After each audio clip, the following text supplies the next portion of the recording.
শুভ সকাল বন্ধুরা। দেখুন আমি চলে এসেছি আমার ছাদ বাগানে। দেখুন আমার ছাদে ওলকপি গাছ লাগিয়েছিলাম, কত বড় বড় ওলকপিগুলো হয়েছে।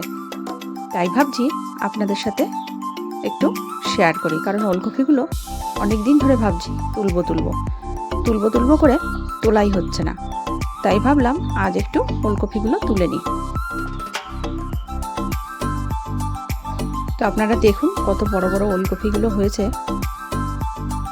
এখানে 3টে, আর এই ক্যারেটটার মধ্যে রয়েছে অনেকগুলো, কিন্তু তার মধ্যে থেকে এই একটা অনেক বড় হয়ে গেছে, সেই জন্য এই 4টেকে এখন আমি তুলে নেব।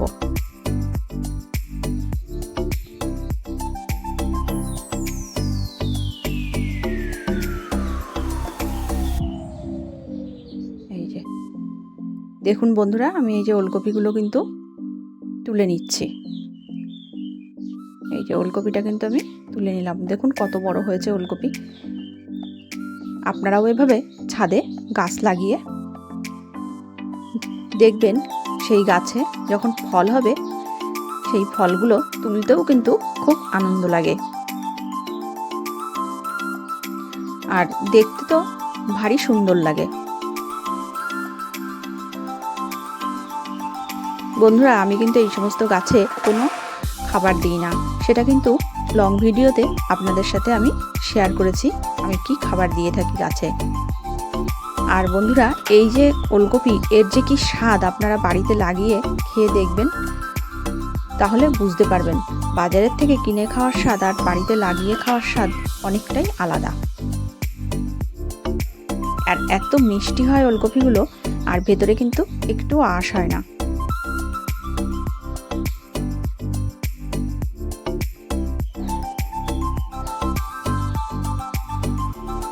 মাটিগুলো আমি ক্যারেটের মধ্যেই ঝেড়ে ঝেড়ে ফেলে দিচ্ছি।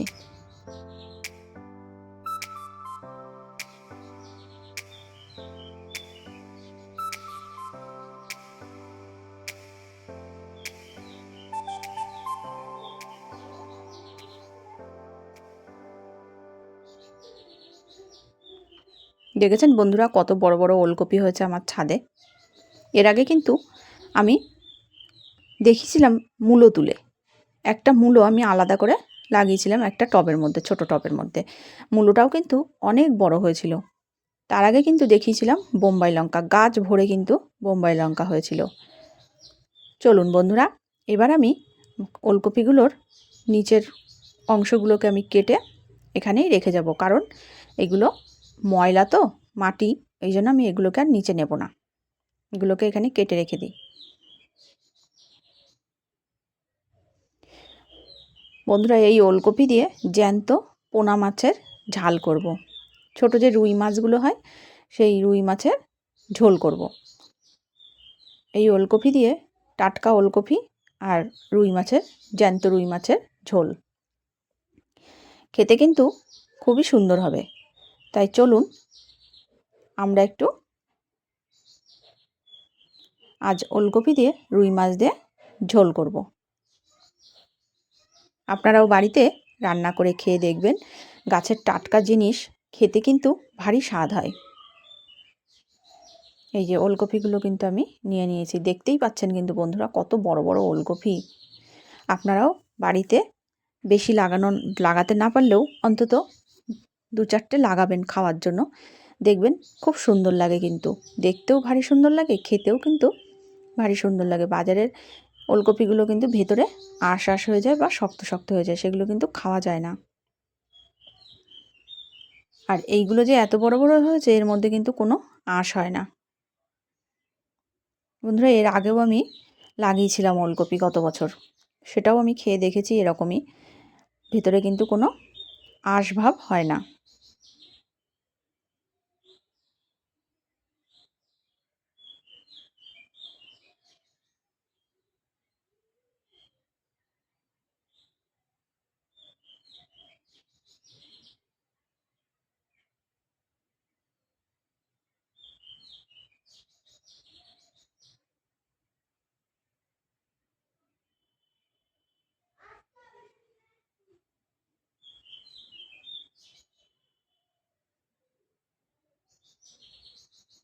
মাছটা আমি কেটে ধুয়ে পরিষ্কার করে নিলাম।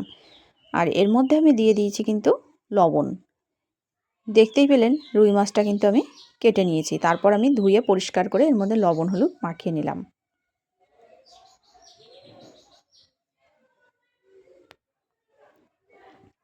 এদিকে একটা কড়াই বসিয়ে কড়াইতে তেল দিয়ে তেলটাকে ভালো করে গরম করে নিচ্ছি মাছগুলো ভেজে নেওয়ার জন্য।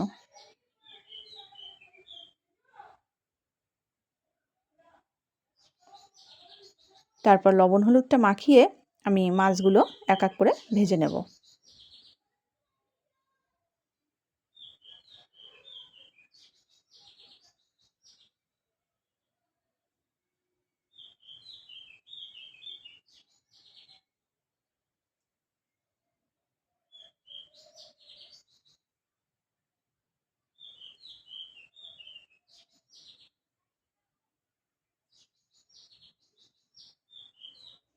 মাছটা কিন্তু আমার ওপাশ ভেজে নেওয়া হয়ে গেছে, তাই আমি মাছটা একটু উল্টিয়ে দিচ্ছি।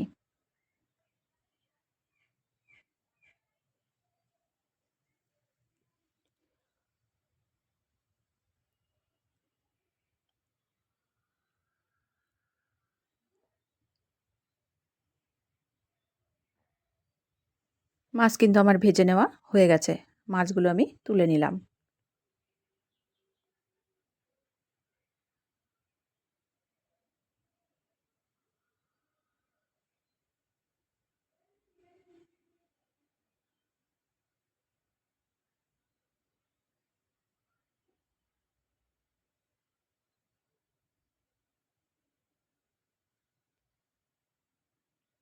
দেখুন এই যে ওলকপিগুলো আমি সুন্দর করে কেটে জল দিয়ে কিন্তু ধুয়ে নিয়েছি।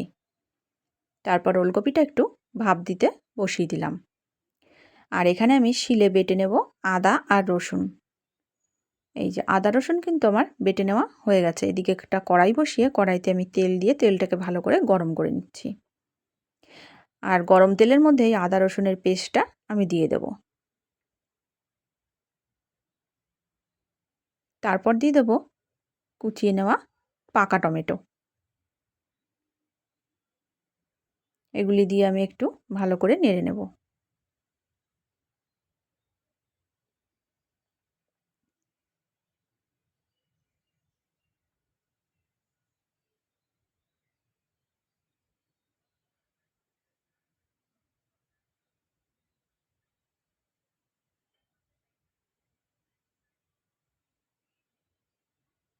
আর মাছের ঝোলে আলুর জন্য এদিকে কিন্তু আমি আলুগুলো কেটে আর একটা কড়াইতে ভাজা বসিয়ে দিয়েছি।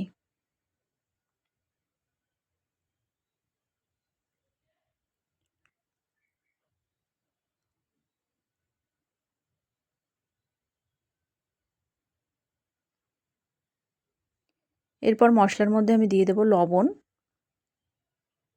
হলুদ,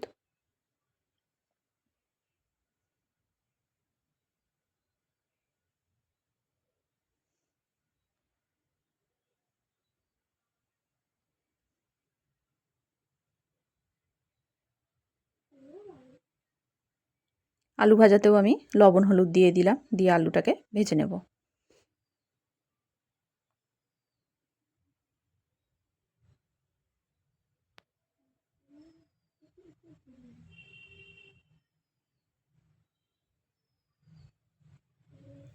তারপর দেখুন এখানে ঝালের জন্য আমি দিয়ে দিলাম শুকনো লঙ্কার গুঁড়ো আর দিয়ে দিলাম জিরের গুঁড়ো। সমস্ত মশলাটাকে আমি ভালো করে কষাতে থাকব।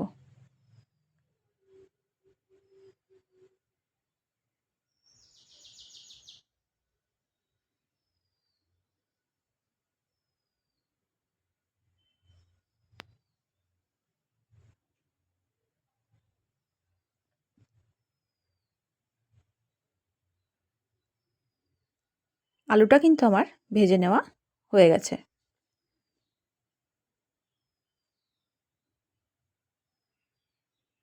এবার আমি আলুটাকে মশলার মধ্যে দিয়ে ভালো করে কষিয়ে নেব।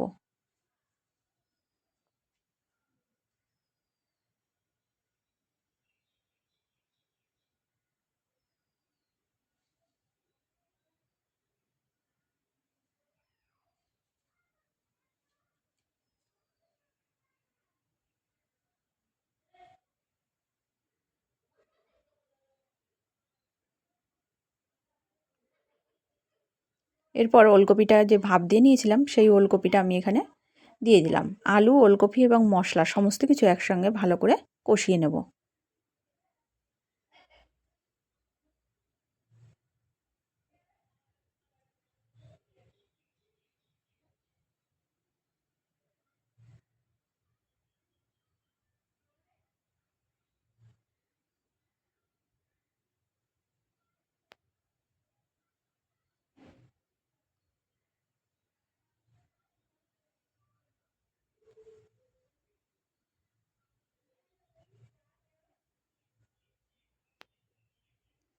মশলাটা কিন্তু আমার কষিয়ে নেওয়া হয়ে গেছে। এরপর আমি এর মধ্যে দিয়ে দিয়েছি উষ্ণ একটু গরম জল, আর দিয়ে দিলাম ভেজে নেওয়া মাছগুলো।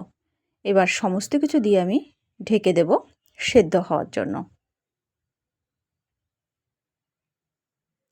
দেখুন ঝোলটা কিন্তু আমার হয়ে গেছে, তাই আমি এর মধ্যে দিয়ে দিলাম একটু গরম মশলার গুঁড়ো।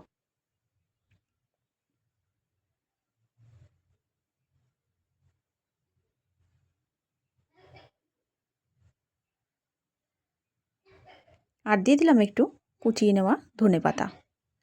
মাছের ঝোলটা কিন্তু আমার রেডি হয়ে গেছে। আপনাদের কেমন লাগলো আমাকে কমেন্টে জানাবেন। আপনারাও বাড়িতে এভাবে টাটকা ক্ষেতের সবজি দিয়ে রান্না করে খেয়ে দেখবেন কেমন লাগে। আমার যেহেতু জমি নেই, আমার ছাদেই হয়েছিল সবজিগুলো, তাই আমি সবজি দিয়ে মাছের ঝোল, জ্যান্ত মাছের ঝোল রান্না করলাম, আপনাদের সাথে শেয়ার করলাম।